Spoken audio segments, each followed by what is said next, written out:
As you know, we are en route to the home of the future Super Bowl champion Philadelphia Eagles. As the First Lady would say, go Birds.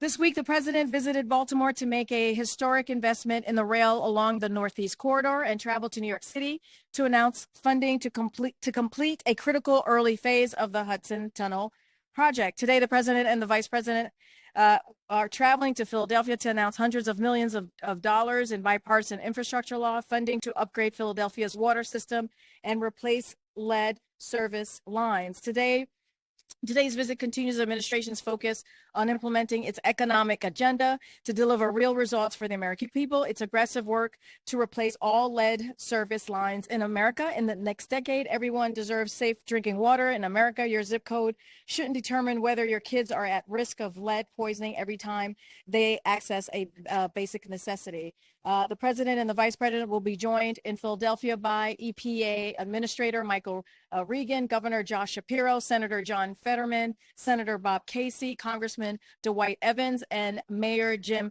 Kenney. I think I'm just going to go to questions. I do have a week ahead, but we could always send that out unless you want that right now. All right, we'll do questions. So, Karine, a couple balloon-related questions. When did the White House learn about the balloon, and why was there a delay in disclosing that the balloon was out there? Secondly, did the president make the decision to cancel the Secretary of State's trip? And what does this episode say about U.S.-China relations at this time? Okay, that's a lot of questions right there. The president was briefed on this on Tuesday. He has been continued to receive regular briefings and updates from the National Security Team. I just want to reiterate what the Pentagon said earlier today.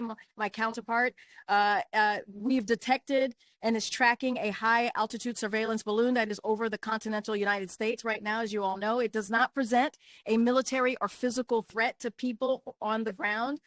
President Biden was briefed, as I just stated, and he asked the military to present options. It was the strong recommendation by Secretary Austin, Chairman Milley, the commander of Northern Command, not to take kinetic action because of the risk to safety and security of the people on the ground. President Biden took that recommendation from the military seriously, of his advisors. Clearly, the president will always put the safety of the security of the American people first. And as my colleague said over at the Department of Defense earlier today, we are tracking closely and keeping all options on the table. I can say, as it relates to Blinken's trip, the president agrees with the secretary's decision to not go on this trip, and it was a consensus that it was not appropriate to travel to the People's Republic of China at this time. We know that the PRC statement of regret, but the presence of this balloon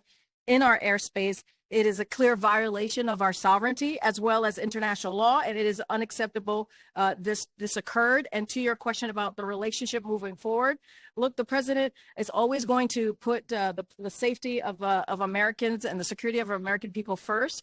Under this president, we are more prepared to outcompete China, protect our national security, and advance a free and open Indo-Pacific than ever before. Many of the efforts we have been pursuing are bipartisan, underscoring the alignment at home and on this key issue. And so that's how we're going to continue to proceed. I think I got everything, but May I ask a follow-up? Will the United States attempt to capture this balloon while it is in U.S. airspace? Oh my gosh. As you heard from my colleague, they are clearly keeping an eye on the balloon and going to continue to monitor it. We're not going to give any more specifics than that, but it is something that the Pentagon is keeping a close eye on, and I'm just not going to get ahead of the flight path or the pattern or anything like that. Is the president ruled out then shooting it down if he's already taken that recommendation, or is that still something he's considering? Continue to monitor. I'm going to clearly leave it to the Department of Defense to figure out the next steps as they monitor this, but I just don't have anything else to share. Was the president, when you said that it's not appropriate for him to go right now, what does the president think would be the appropriate conditions under which the Secretary of State's travel could go ahead? And also, DOD and you have just clearly stated it's a surveillance balloon, and the Chinese are trying to sell it as, a weather intel gathering balloon. So you seem to not be buying their propaganda here if you think. Well, again, we've acknowledged their statement of regret. Yeah, but they're saying they're not gathering intel the way you have laid it out. What I'm saying is, look, I'm going to refer you to the Department of Defense as it relates to intel, but I will reiterate what my colleague has said, which is we acted immediately to take all necessary steps to protect against foreign intelligence collection of sensitive information. We are tracking closely and keeping all options on the table. And as the Pentagon, the Pentagon have said, this is a high altitude surveillance balloon. It is well above commercial airspace. And again, as my colleague has said at the Pentagon, it is well above 60,000 feet. It does not pose a military or physical threat. And again, I don't have anything more to share on that. I would refer you to my colleague. Karine, if this was already found out by Tuesday, why did it take so long for the decision to cancel Secretary Blinken? And if you can just clarify when that decision was made, and also, are there any plans for President Biden to call President Xi over this? As it relates to a conversation with President Xi, I could tell you this: our national security team has communicated directly with the Chinese government about this at several levels, and I just don't have any calls to preview for you. As it relates to the president's, the Secretary Blinken's trip, I leave it to the State Department to explain that further. But again, as I said, the president agrees with the Secretary postponing this trip. It is very bumpy, and we are being asked to sit. And thank you, everybody. I'll see you on the ground. Thank you.